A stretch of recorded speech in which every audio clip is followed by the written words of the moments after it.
대북 제재 전문가들이 문재인 정부 들어 계속 제기되는 한국 내 개성공단 금강산 관광 재개 요구를 강하게 비판했습니다. 지난달 미한 정상회담을 남북 협력 사업의 복원 계기로 삼을 경우 대북 제재를 정면으로 위반하게 될 것이라고 경고했는데, 특히 북한 정권에 대규모 현금이 유입될 수밖에 없는 사업 대신 시장 경제 활성화에 최우선 순위를 둬야 한다고 지적했습니다. 첫 소식 조상진 기자가 보도합니다. 윌리엄 뉴콤 전 유엔 안보리 대북제재위원회 전문가 패널은 지난달 열린 미한 정상회담 이후 한국 정부 내에서 개성공단과 금강산 관광 재개를 요구하는 목소리가 또다시 높아지는 데 대해 유엔과 미국 제재에 저촉된다고 지적했습니다.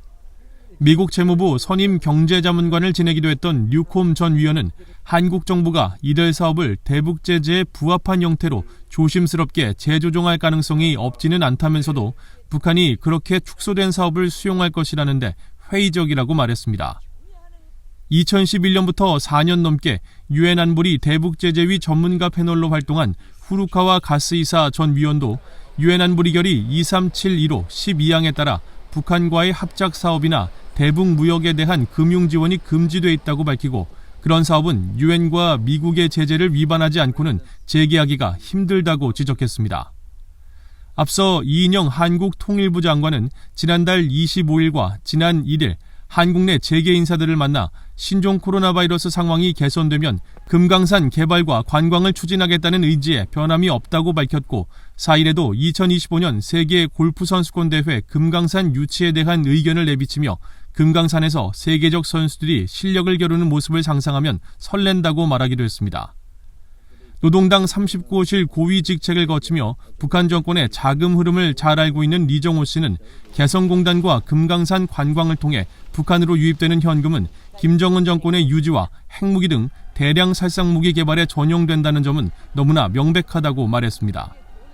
특히 북한 개성공단의 경우 시장 경제의 경험장이 아니라 모든 수익을 북한 정권과 한국 기업가들이 독식하는 노예노동과 인권 유린의 현장으로 변질돼 왔다고 비판했습니다.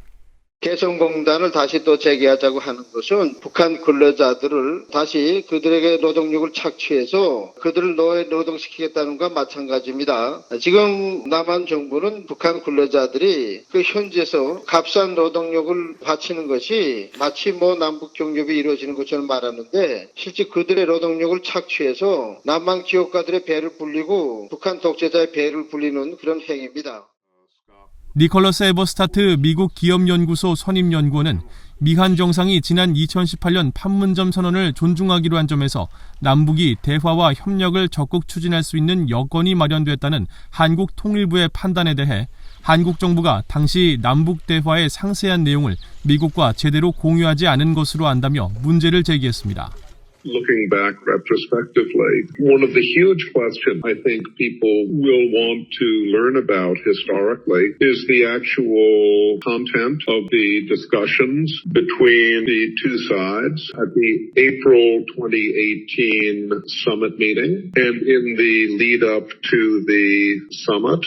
The American side, so far as I know, was never given a transcript of the conversations between the South Korean officials and the North Korean side in the lead up to this peace offensive. So we don't actually know what the North Korean side said to the South, and we don't know what the South Korean side promised the North. 전문가들은 한국 정부의 기대처럼 개성공단 재가동과 금강산 관광 재개가 비핵화에 추동력을 제공하는 것이 아니라 먼저 비핵화에 상당한 진전이 있어야 대표적인 두 남북 협력 사업도 진척될 것이라고 지적했습니다. VOA 뉴스 조상진입니다.